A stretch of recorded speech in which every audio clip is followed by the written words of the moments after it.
Hello everyone, it's Seth, probably better known as Saffron Olive, and it's time for another Instant Deck Tech. So today we're heading back to Eldritch Moon Standard to check out an updated take on one of my favorite archetypes that's been in Standard over the past year and a half or 2 years, and this is Sphinx's Tutelage. So this build, which I'm calling Curious Tutelage, recently took Nick Zaracco to a third place finish at a SCG Standard IQ, so congrats to Nick on his finish with the deck. A quick reminder before we break it all down, if you enjoy this deck and want to see it made into videos, take a minute, click the like button, the subscribe button, leave a comment, anything you can do to support your deck, because whichever deck is most popular gets a shot at being made into videos for next week. So Curious Tutelage, like all Tutelage decks, is built around Sphinx's Tutelage. 3-mana enchantment, whenever you draw a card, your opponent mills 2. If those cards are non-land and share a color, they repeat that process. So you mill at least 2, sometimes 4, 6, 8, depending on how lucky you are and what your opponent's deck is like. And then, of course, you can pay 6 to loot, which triggers the Sphinx's Tutelage. So the basic idea of most Sphinx's Tutelage decks is to get a tutelage, or 2 tutelages, on the battlefield, try to draw a bunch of cards to mill your opponent out really quick, while putting up enough defense to keep yourself alive while you're milling your opponent out. Well, this deck is taking advantage of a couple of really sweet new cards. First off, Bedlam Reveler. So 8 mana, 3/4 with prowess, but it costs 1 less to cast for each instant or sorcery in your graveyard. And this deck, apart from the 6 creatures you can see right here, and the Sphinx's Tutelages, is all spells, and lands of course, so you get 25 instants or sorceries, which means you can pretty consistently get a Bedlam Reveler for 2 mana, 3 mana, 4 mana pretty early in the game, and then when it enters the battlefield, not only are you getting this big prowess body, but you discard your hand and draw 3 cards, which is 3 Sphinx's Tutelage triggers.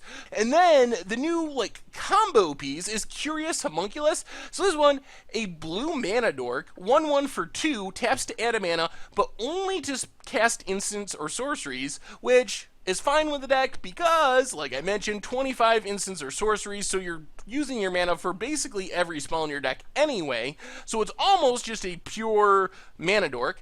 Then it flips around into a 3/4 with prowess that just makes all your instants and sorceries cost less. No tapping, no adding mana, just everything 1 mana right off the top, which can lead to some really explosive turns. And as a 3/4, like Bedlam Reveler, another big wall on defense, and you got the backup plan of just going beatdowns with Bedlam Reveler and Curious Homunculus, casting some spells to pump them up with prowess and winning that way. So it's cool that they have this deck has a backup plan of actually winning with creatures, unlike a lot of tutelage decks.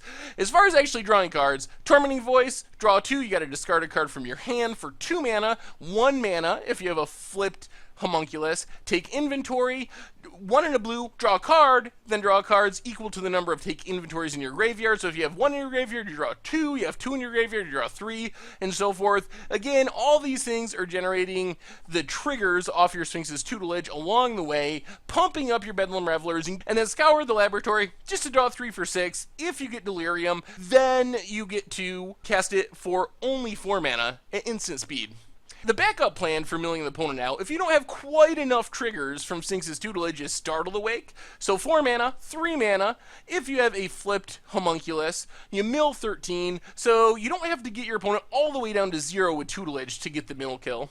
And then just a ton of removal. Fiery Impulse, Lightning Axe, you can use it to discard Fiery Temper, and Kozilek's Return, generating prowess triggers, clearing creatures off of your opponent's side of the battlefield, keeping you alive, and maybe even going to your opponent's face if you decide to go on the prowess beatdown plan. Mana base, you get a bunch of blue-red duels and some Drowned Temples that you can discard to the Tormenting Voice, get them back. And then some islands and some mountains. In the sideboard, some Wrath cards. You get Nahiri's Wrath, the new Madness Wrath, and then Chandra Flamecaller can wrath the board, can win with creature damage, plus the 0 ability can give you an insane amount of triggers for Sphinx's Tutelage. Very good in slower matchups.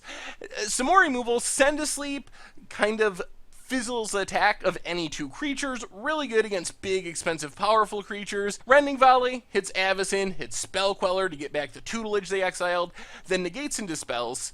And then, last but not least, 4 Manic Scribes, which is a really powerful mill card if your opponent isn't going to kill it right away. So if the opponent sees that you're playing not very many creatures and like, all right, I'm going to go bring in all my counters and discard, you can bring in your Manic Scribe, get Delirium going, and just kind of mill your opponent out. Anyway, that is Curious Tutelage. That's been our instant deck tech for today.